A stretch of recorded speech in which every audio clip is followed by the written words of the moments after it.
Sa mundo ko, ikaw lang ang gusto kong matikman. Talaga ba? Hindi mo ako iiwan? Hindi kailanman. Hindi ka ba nagsasawa sa matamis? Mhm. Subukan mo naman ang mas kapanapanabik na asim.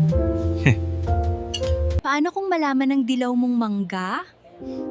Hindi niya malalaman.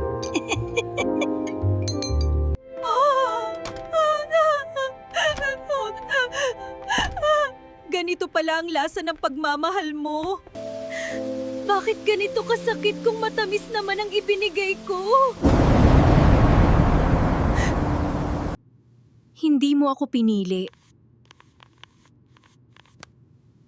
Kaya pinili ko ang sarili ko.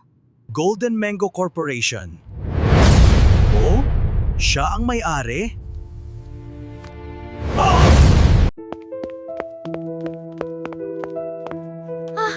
Miss mo na ba ang matamis? Hmm.